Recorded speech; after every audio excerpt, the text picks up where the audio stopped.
हमारे मन में गंदे विचार क्यों आते? हम नहीं चाहते, पर फिर भी हमारे मन में गंदे विचार आते रहते। लेकिन क्यों? मन ही हमारा सबसे बड़ा दोस्त है और मन ही हमारा सबसे बड़ा शत्रु। जब हम अपने मन के हिसाब से चलते हैं तो मन हमें भटका देता, और जब हम मन को संतुलन कर लेते तो हम अपनी ज़िंदगी में सब कुछ कर लेते।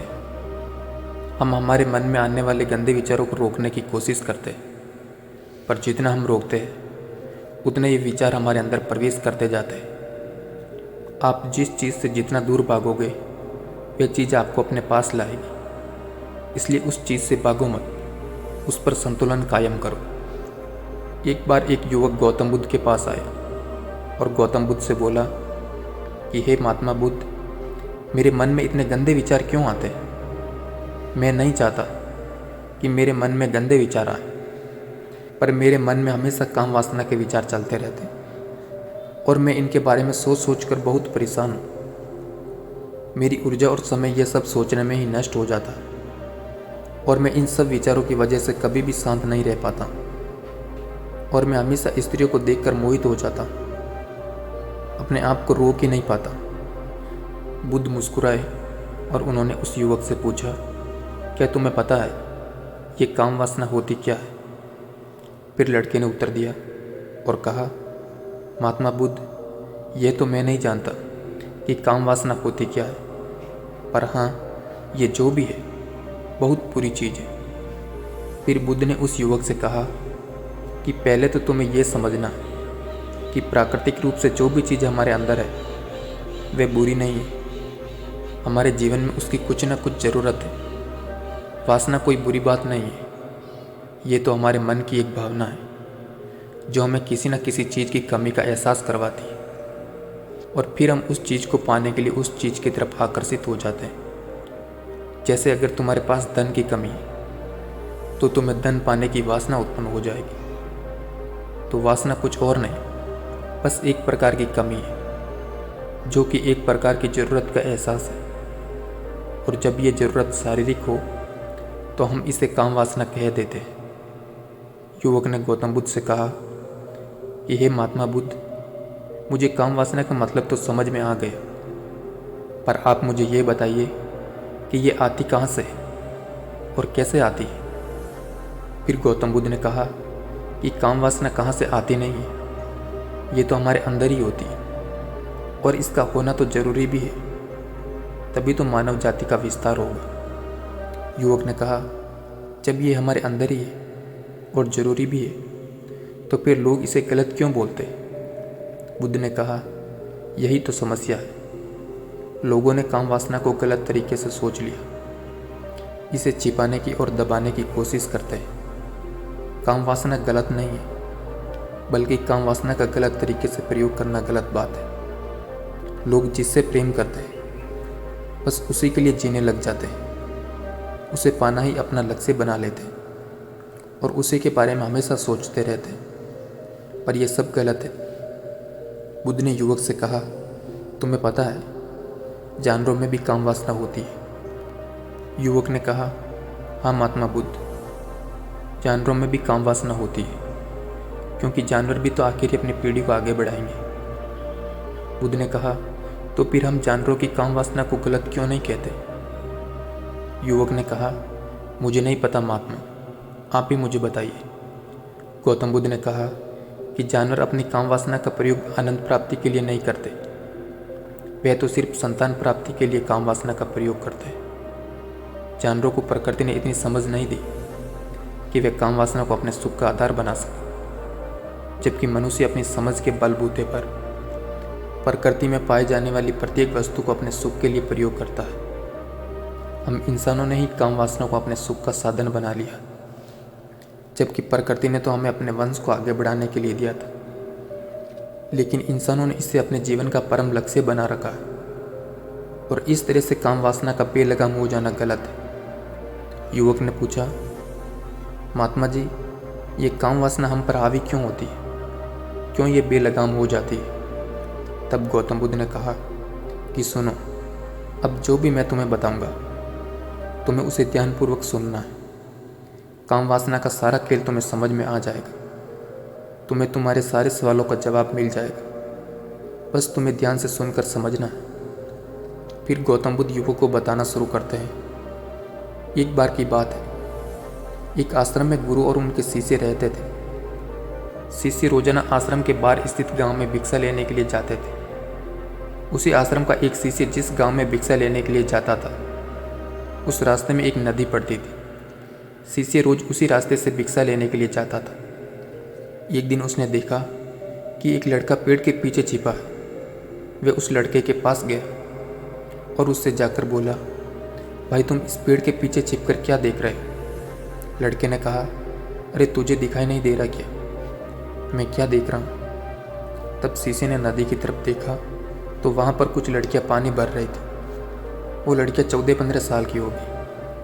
तब शिष्य ने उस लड़के से कहा, अरे भाई वहाँ पर तो लड़कियाँ पानी भर रही हैं, इसमें छिपकर देखने वाली क्या बात है?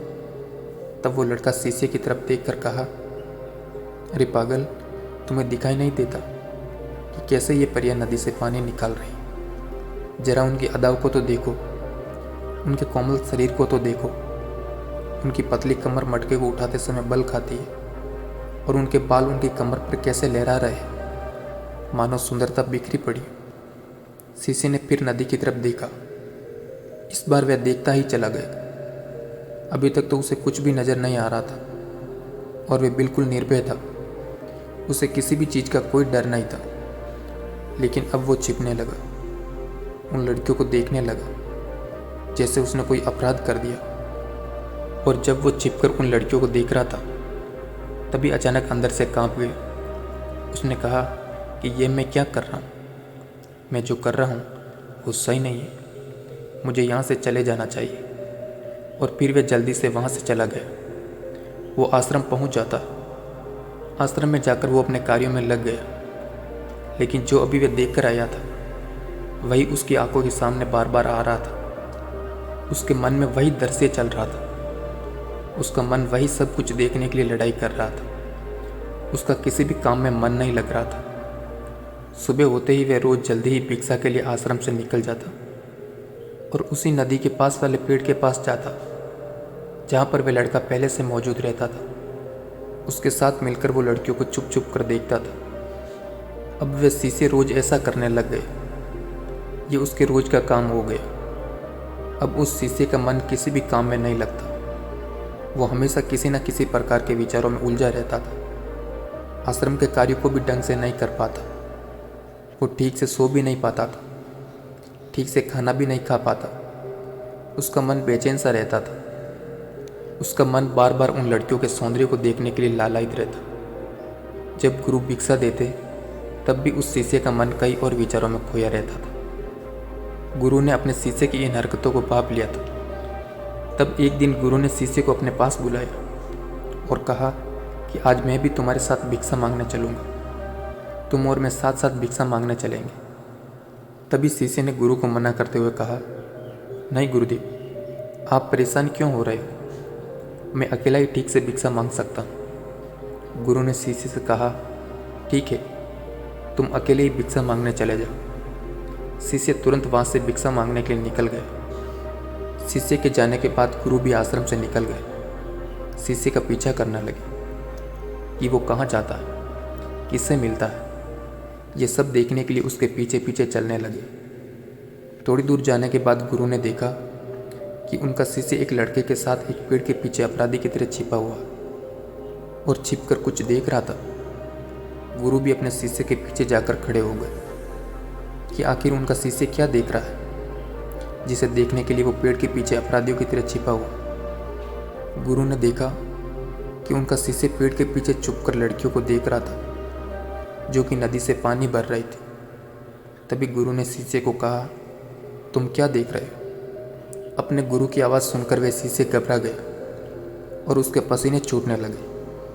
वह थर थर काँपने लगा, जैसे किसी चोर को चोरी करते समय रंगे हाथ पकड़ लिया।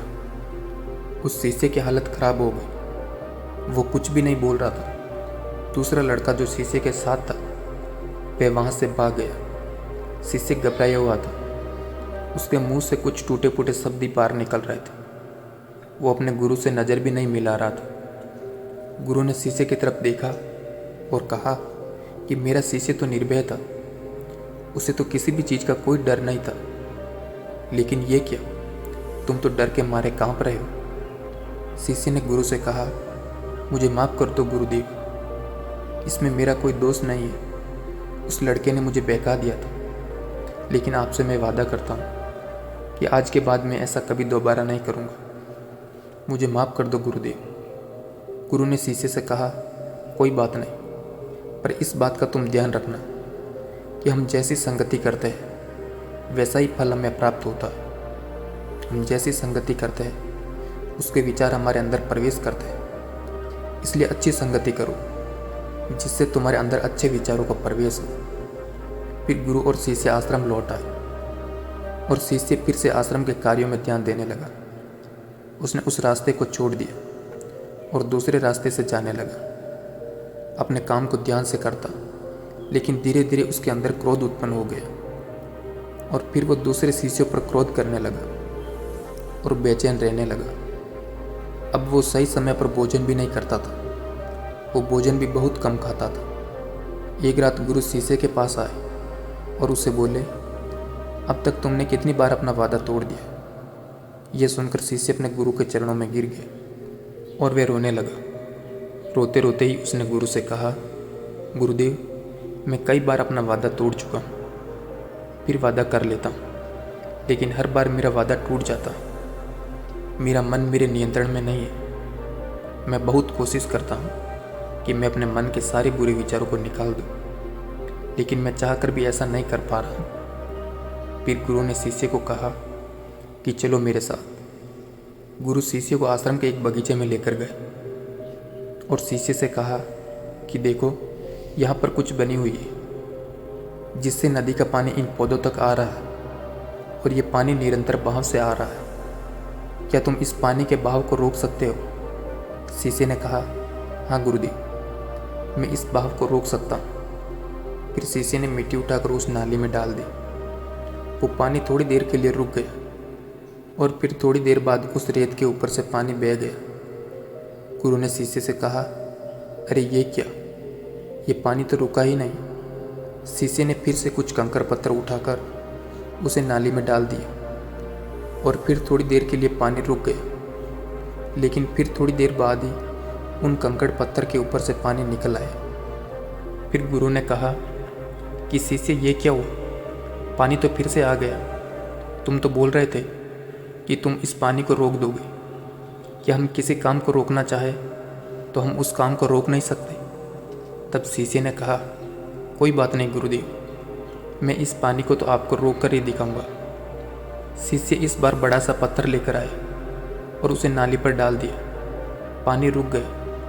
तब गुरु से कहा कि देखा गुरुदेव, मैंने कहा था ना कि मैं पानी को रोक दूंगा। मैंने पानी को रोक दिखाया, आपकी बात मैंने पूरी कर दी। गुरु मुस्कुराए और बोले, अच्छा, जरा ध्यान से देखो, पानी रुक गया क्या? वो तो पीछे की नाली तोड़कर बाहर आ गया है और अगल बगल से बह रहा है। और ध्यान से देखो, इस पत्थर के आगे भी पानी आ गया है और ये पानी अपना रास्ता बदलकर फिर से आगे की तरफ बह रहा है। फिर गुरु ने शिष्य को समझाया कि तुम्हारे साथ भी ऐसा ही हो रहा है। तुम बार बार प्रयास कर रहे हो, बड़े से बड़ा प्रयास कर रहे हो। हर बार तुम्हारा प्रयास टूट रहा है और यह हमेशा टूटता ही रहेगा। तुम कितना भी बड़ा पत्थर रख लो, लेकिन पानी तो अपना रास्ता बना ही लेगा। ये सब देखकर शिष्य ने गुरु से कहा कि गुरुदेव, क्या कोई तरीका नहीं है जिससे मैं गंदे विचारों से बाहर निकल सकूं और ये मेरे मन में फिर कभी नहीं आए? फिर गुरु शिष्य को एक नदी के पास ले गए जहाँ से उस बगीचे में पानी आ रहा था। गुरु ने शिष्य से कहा, वो पानी इसी नदी से आ रहा है। अगर हम यहीं से उस रास्ते को बंद कर दें जहाँ से पानी बगीचे में जा रहा है, तब क्या हम पानी को रोक नहीं सकते? शिष्य ने कहा, जी हाँ गुरुदेव, अवश्य ऐसा हो सकता है। मैं इस पानी को यहाँ से बंद कर देता हूँ, तब आगे की नाली में पानी जाएगा ही नहीं और फिर बगीचे में पानी पहुँचेगा ही नहीं। फिर शिष्य ने नदी से जाने वाले रास्ते को बंद कर दिया और गुरु से कहा कि गुरुदेव, मैंने पानी को बंद कर दिया, अब ये पानी बगीचे में जाएगा ही नहीं। तब गुरु ने कहा कि शिष्य, अगर पानी बगीचे में नहीं जाएगा तो पेड़ पौधों को पानी कहाँ से मिलेगा? उन पेड़ पौधों को तो पानी की आवश्यकता है, और उन पेड़ पौधों में कुछ पेड़ पौधे ऐसे हैं जिनको रोज़ पानी की आवश्यकता है। वह तो मुरझाकर मर जाएंगे, उनका क्या होगा? पानी तो हमें खोलना ही होगा। शिष्य ने गुरु की बात सुनकर वापस नदी से जाने वाले रास्ते को खोल दिया। तब गुरु ने शिष्य से पूछा, शिष्य, अगर हम इस नदी के पूरे पानी को बगीचे की तरफ मोड़ दें तो क्या होगा? तब शिष्य ने जवाब दिया कि गुरुदेव, वहाँ पर जितने भी पेड़ पौधे हैं वो सब गलकर नष्ट हो जाएंगे, वहाँ पर कुछ भी नहीं बचेगा। फिर गुरु मुस्कुराए और बोले, तुम इस बात को समझो कि हमें किसी भी चीज़ को रोकना नहीं है, बस हमें हमेशा संतुलन बनाए रखना है। कम पानी से भी पौधे नष्ट होते हैं और ज़्यादा पानी से भी पौधे नष्ट होते हैं। हमारा जीवन संतुलन से चलता है।